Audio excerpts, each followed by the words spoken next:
Spoken I haven't thought about flying for a long time.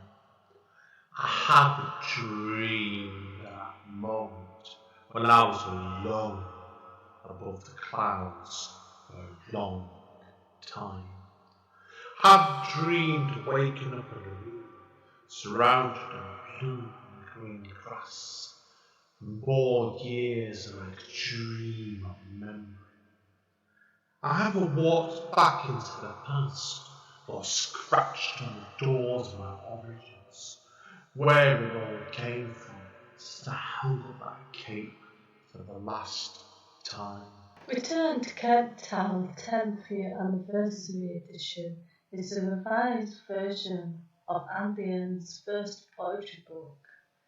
The book can be purchased from Amazon and it contains numerous additional material. Spoken You wake up one morning after not reading a book since your school days and you decide to be a writer with no good or bad writing to compare against your own. You just know how to write, and anyone who tells you otherwise is wrong. Hell, maybe they're jealous of your natural ability to craft a masterpiece. After all, most people need to learn through a combination of books, courses, critical feedback, and workshops. Not you, though. It's not their fault they don't realise your natural talent, but they soon will. How to Write Wrong is the new book by Amanda Steele. The book, which is an interactive story, gives the reader multiple options throughout its story. The book can be purchased from Amazon. Spoken. Thank you today for tuning in to Spoken Label. Spoken Label was originally set up at the beginning of 2016 and as of recording has over 200 sessions in our archive. Although the podcast can be heard on Anchor, iTunes, Apple, Spotify, YouTube, and literally 10 or 11 other networks. The full archive can be found at Spoken Label, all one word, spokenlabel.bandcamp.com. On Bandcamp, it is set as pay what you want, so you are entitled, if you wish, you can download it or stream it for nothing. But if you're going to throw me a couple of pennies my way, it is always eternally grateful to help me maintain the operating costs and future running costs of this podcast. Enjoy. Spoken Label. Hi guys, Andy and Spoken Label back in the house and on Zoom again today. A bit more local today. Well, considering we've been doing lots of podcasts in France and Ireland recently, today we're going over to Macclesfield. And I've got a young writer on the other line here who I've been aware of for about a year or so now, but I hadn't actually seen her perform until she guested at my night speakeasy recently. Now, Tallulah Howarth, who we're talking to, I've just made a blush off mic already because she read over at Word Central and Central Mansell back in the last year. And I had 3 people say to me afterwards, "It's brilliant." And I wasn't there for once. So I thought, right, get to know the name. And when she read the speakeasy, yes, session please. So Tallulah, introduce yourself to everybody, tell them who you are. Obviously, we know where you come from. What led you into creativity then, your writing and everything else that you do? So yeah, I'm an 18-year-old poet and spoken word artist, and sometimes I dabble with fiction writing as well, trying to get into TV drama writing at the moment as well. And I think what sort of led me into it were a few experiences at high school, sort of the first time when you get forced to write poetry as part of a class. And then you think, wait, hold on a second, this is actually quite quite fun. So I guess what I cite as my most influential thing that got me into writing poetry was finding a book called Hooligan Trees by Alan Burke at a book swap when I was about 13 or 14, and it completely just changed my perspective on poetry writing, and made me think, oh, it doesn't have to be so literal, because I was very much writing stuff that was completely fact-based and not very creative. So when I found that really inspired me.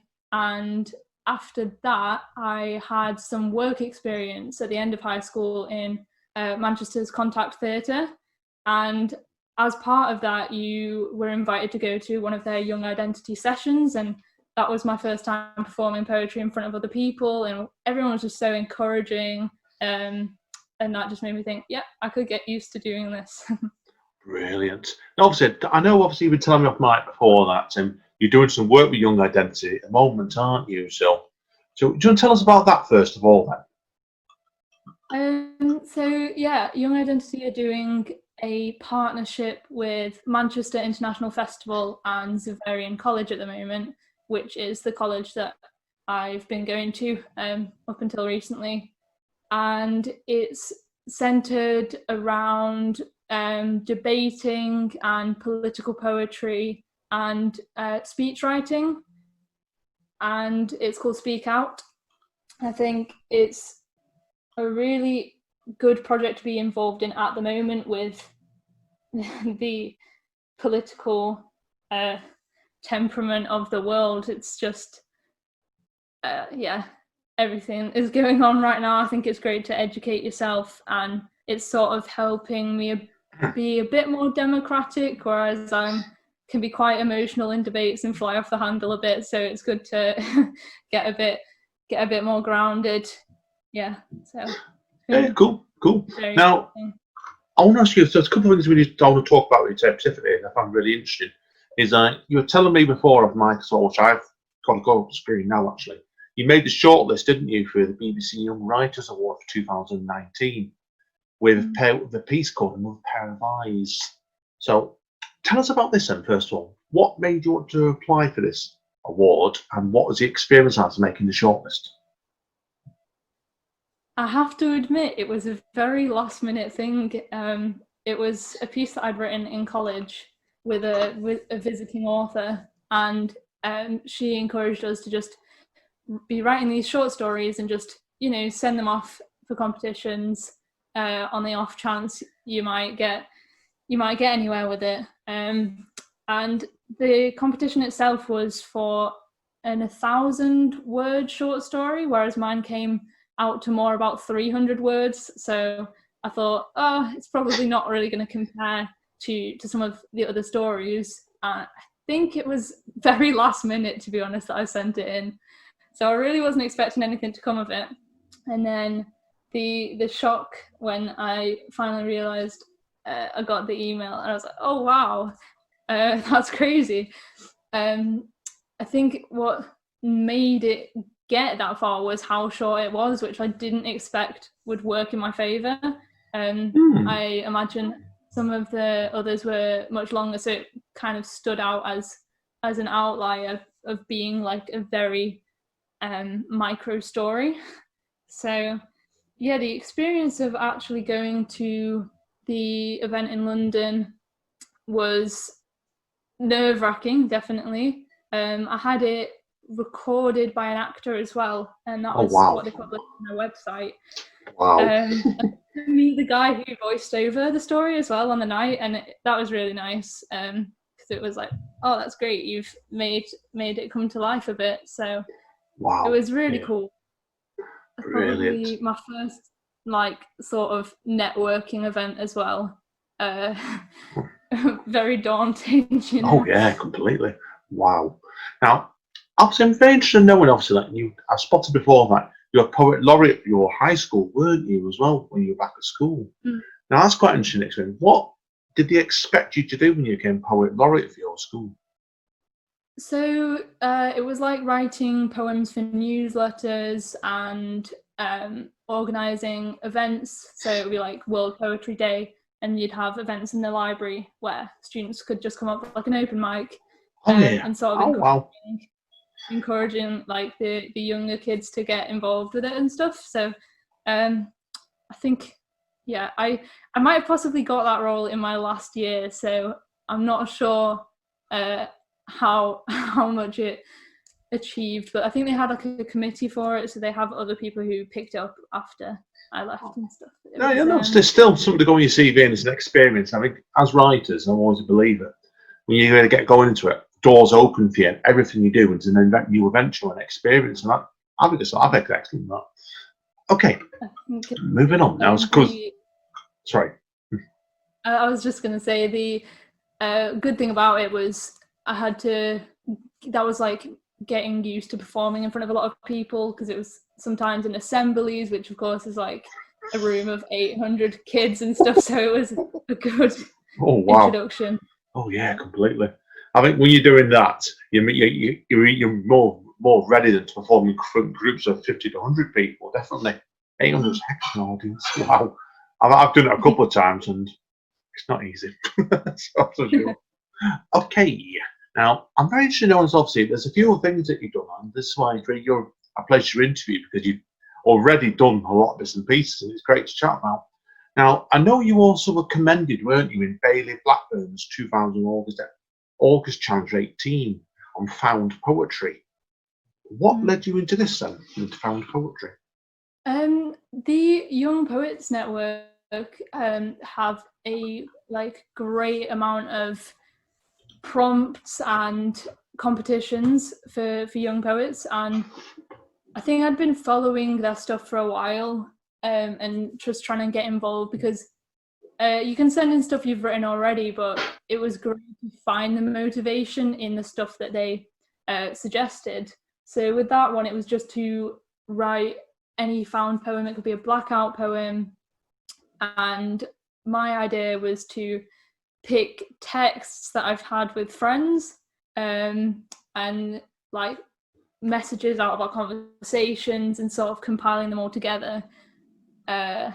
Looking back, I suppose I had somewhat of a tumultuous friendship group when I was younger, and I thought it'd be interesting to put some of those messages together to sort of have a look at what my younger years were like. And I've always found blackout poetry quite tricky, but it was a good introduction to it, and it was a lot of fun. Cool. Now, show people now how varied you are in your creativity. That's what I'm finding really interesting about you. I know you do singer-songwriting too, because I heard you did a spot for Homeless charity earlier in the year on their show called Girls All Out 3, which I remember at the time tuning into. Brilliant. Have you done a lot of singer-songwriting stuff before, or is that really a debut for you? I think in terms of gigging, I've only done perhaps one solo gig singing before that online one, because it does tend to be very poetry centric. I used to do gigs with my sister, and they were more sort of based around fantasy parody sort of songs when I was a lot younger. But in terms of my own singer-songwriting, I guess that's more of a personal outlet, and there's only a few that I feel like have gotten to the point where they're good enough to be performed in public yet.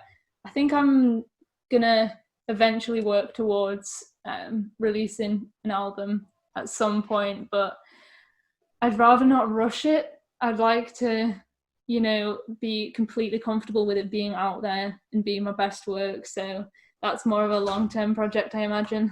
Yeah, you've got time, like I said, at the moment, you've got so much other stuff on the go. It's what item was almost like a rainy day project, isn't it? So, which is cool. Yeah. Now, okay, you did mention to me about the Portico Sadie Massey Award, was it, before as well? Yeah. You tell me about that. You said that was an interesting experience. That was your words. Yes.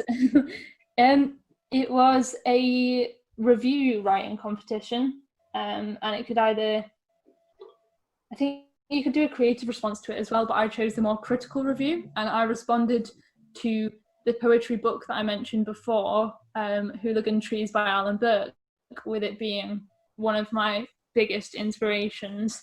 And through that competition, I got in touch with the original publishers of that book, the Bard Press. I think they're based in Chorlton. And it's been out of print for a long time because Alan Burke tragically passed away when he was about 20 in 2000. So this book's not been in print for ages. And I thought, if I've written this review about it, no one can actually get their hands on it and read what poems I'm talking about. So I was wondering if you had any backstock or something like that. But I think getting in touch with the publication really sort of showed him that people found that book important, and he's, well, in the early process, hopefully, of getting it republished, which is like fantastic, yeah. Because those poems just like are so life-changing for me, that got me into writing in the first place, and being able to share them around again with people. It just felt really amazing to think, oh, I can actually have that impact, that these poems that have been out of publication for years might come into circulation again. So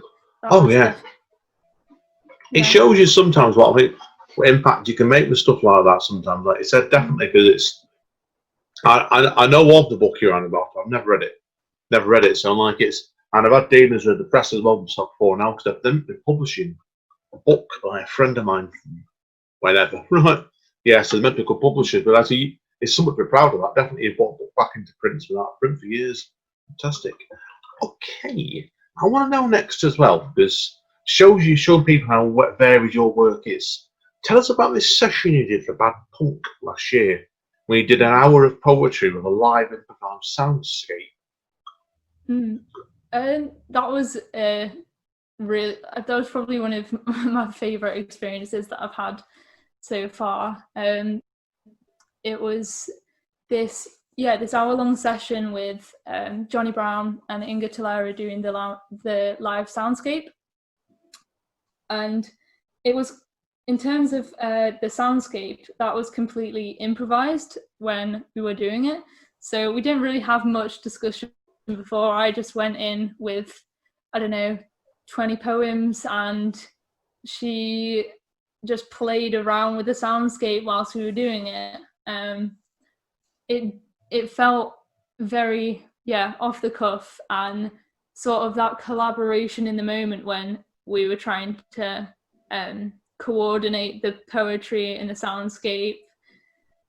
I think as well there was a moment before we went live where Johnny just said, let's all do a battle cry. And so 10 seconds before we went on, we all just screamed, and it just felt great. And actually hearing how it came out afterwards and listening back to it, it was just definitely something I really valued. Really, and that's a great story nowadays, because I've had a similar experience myself in a bookshop in Brighton some years ago, when I know somebody that was electric cello player that played with guitar effect pedals, and a sitar player did something similar. And I went down, they asked me, because I knew somebody to do something very similar, I had to go and do a short story, which wasn't complete. And I had those two going in the background, they improvised, and we went on for an hour. That was an experience. Yeah, it's great we do stuff like that, and it's something that's going to be with you forever, I think, definitely so. Yeah. Do you have any ideas of where you think your creativity is going to go next? For a long time, I imagined I would go into the drama school route and sort of try and get on the London acting scene, but more recently I've decided that perhaps I'm going to go down the community theatre sort of route instead, because I feel more passionate about it, and I think there's more that you can get out of helping people than have a really commercial sort of career. I think as well, with that sort of course, you get to write and devise it yourself rather than performing other people's work, which is quite important to me. And I sort of want to do it all in the way that I would like to carry on writing poetry. I'll still write songs and, you know, writing theatre and performing theatre. I think it very much will be a DIY career. I don't know. I'd like to, just keep it varied and open. Hopefully just getting involved in projects that I'm passionate about. Hopefully getting a poetry book published. I've always had this idea in my head that I wanted to get it out before I was 18, which was this sort of like secret, not a secret, just like a deadline I made up in my head where I was like, listen, you have to get it out. It'll be really impressive if you're like a child and you've got this poetry book out. I've had to sort of quieten that down and be like, well, no, it's probably better that it's really good quality and you've spent the time on it. There's no rush really with that sort of thing. So yeah, I'd like to get that out at some point. I've been editing that over lockdown. It's just a weird process with editing because a lot of these poems that I wrote like when I was starting out, so they'll be from when I was like 14 or something, and Wow. you want to like retain how you felt at the time and the authenticity of what you were feeling when you were writing that, but at the same time you've got to update the actual quality of it because obviously my writing's changed a lot in 4 years, so I'm sort of grappling with that at the moment. Oh yeah, he will be that, because like I'm always a believer in writing anyway. Like whenever you're a writer, everyone's a journey anyway, because you're constantly evolving, and it will be like your writing's going to be changing all the time. Mine is, and I'm 48 now, and it's still not staying the same. It's always moving on. Oh, great stuff. Okay, if people want to find out more about you, Tallulah, where are they best going? Probably the Facebook page Tallulah Howarth Creative, which I update whenever I'm involved in any competitions or events and things like that. So that's probably the most cool. accurate place. Fantastic. Okay, that's all my questions today anyway. So what we'll do is we'll take a quick break, let you get yourself composed, and everyone hang around because Tallulah's fantastic. So I'm looking forward to hearing this. So see you in a minute. Spoken Label. Hi folks. Okay, time for me to take a break now. Straight over to Tallulah. Over to you, my friend. I know you're doing 4 pieces for us today. So the first one I'm going to do is called Kitchen Sink Surrealism, and it's a bit of an old favourite that I get out at all my open mics and stuff. And I had it filmed by And What TV as well, which you can find on YouTube. It's a great channel. They do a lot of poets that I know and great sort of visuals as well. So yeah, Kitchen Sink Surrealism. He was a secret he kept from himself, his childhood stored in a box on the shelf underneath piles of paperwork and adolescent attempts at philosophy.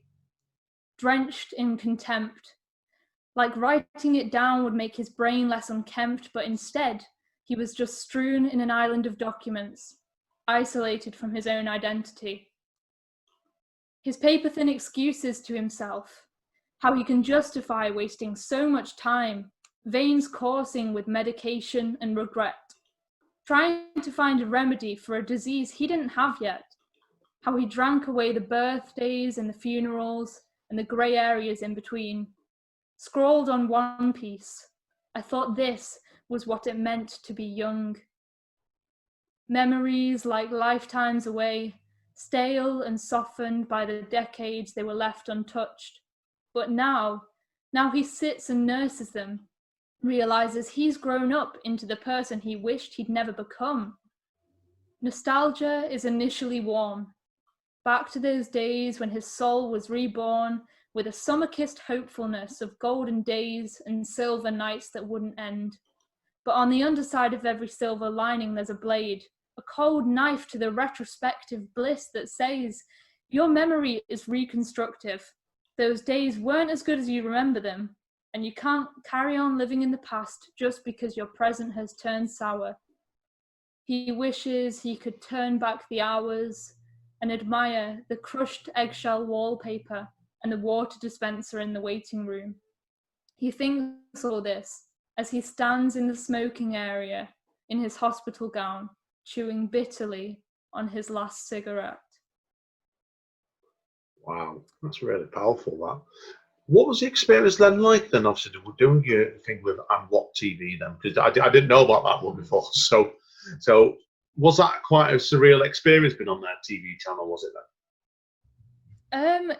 Well, it was a very cold day and we were filming outside in Vimto Gardens. I don't know if you know where that is. It was near the station. Well, no, really. no. It's got a massive statue of a Vimto bottle. It's a Cool. wacky place.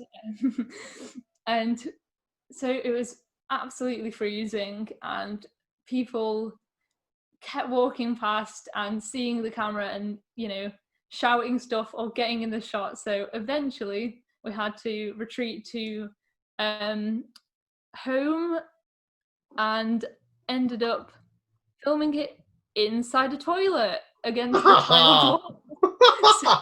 Brilliant. That's the guy in my ear there.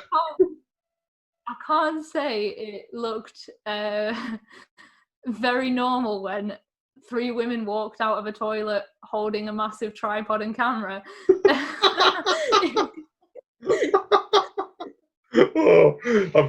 Oh, that's excellent. I'm well impressed. The place we could get that was quiet enough to film it.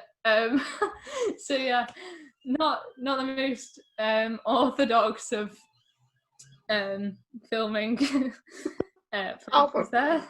Fantastic. Okay. Definitely Let's a move. memory there. Oh yeah, God, I'm checking that one out definitely later on. The trouble is, when I see that video now, I'm thinking, oh, they shot in the toilets in home, throwing them crammed in one little toilet. Brilliant.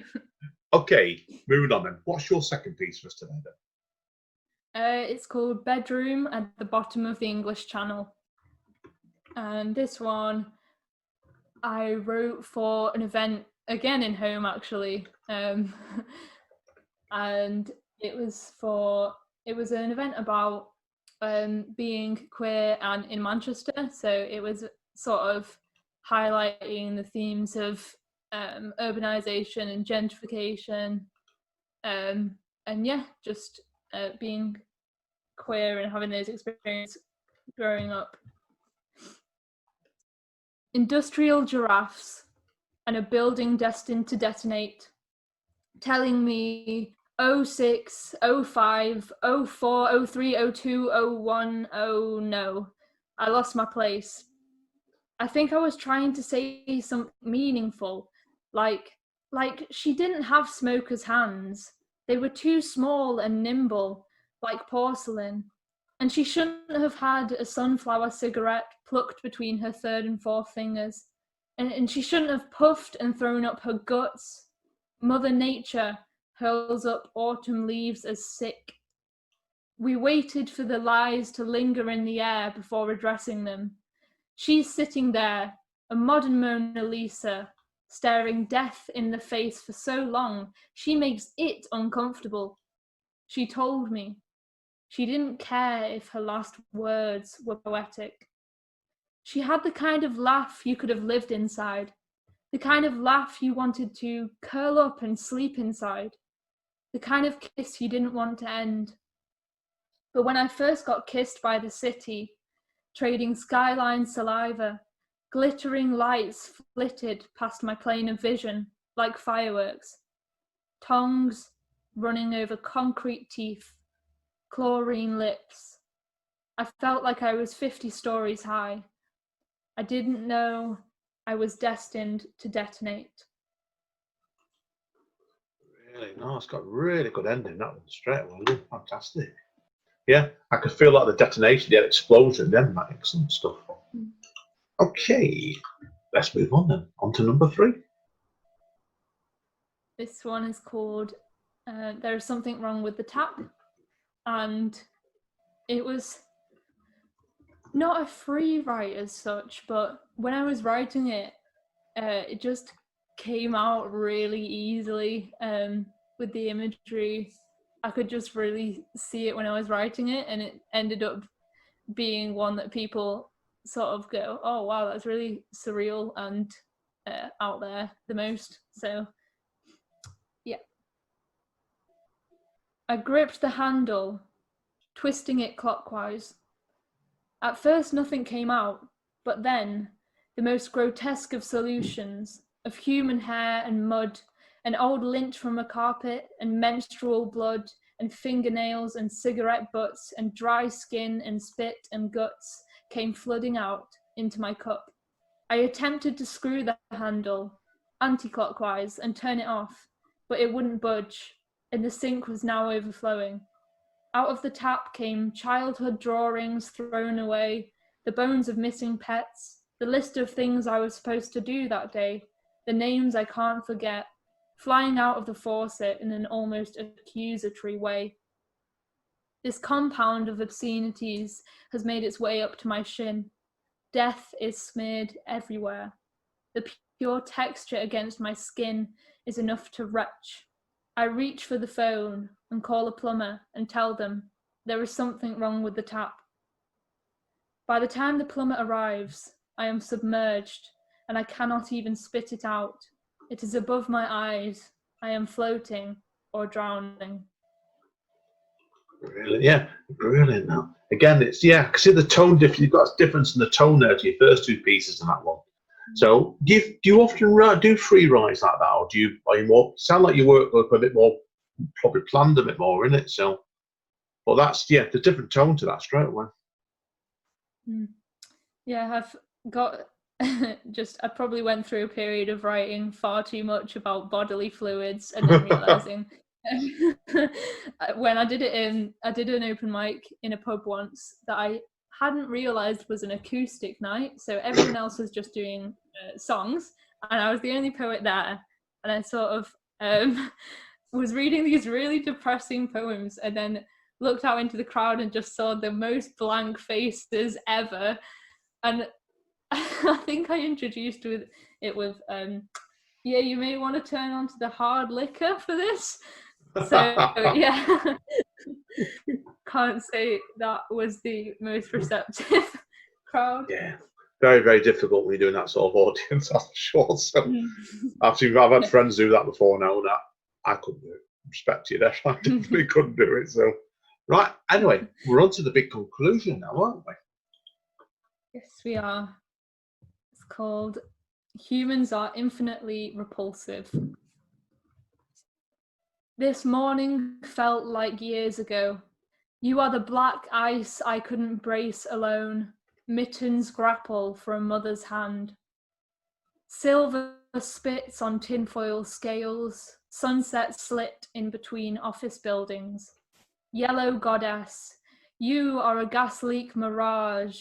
Please stay behind the two pink lines.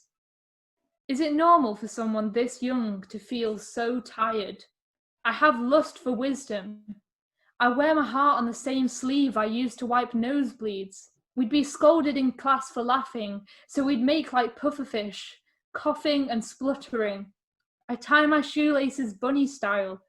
I wasn't allowed to stay a child. I don't know how you came to be so heavy, you say softly, as if you know the words will break me. You rubbed sugar into my wounds, so I bled sweet nothings, and couldn't say why I was in pain. Too adult in her stride, altered by experience, she learned what her age never should, that people can be cruel, and that the night is an entirely different world to the day.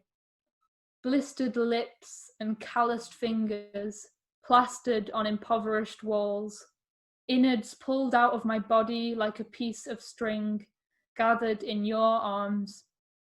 I think to myself, perhaps this will be the last time you hold me. Oh, that's beautiful. Really sad, man, you that one. So Was that the sort of piece where the title came first, or did it come afterwards? It's a very distinctive title, that's for sure. So are you saying if the title came Yeah, first? Or yeah, because the title being "Humans Are Infinitely Repulsive."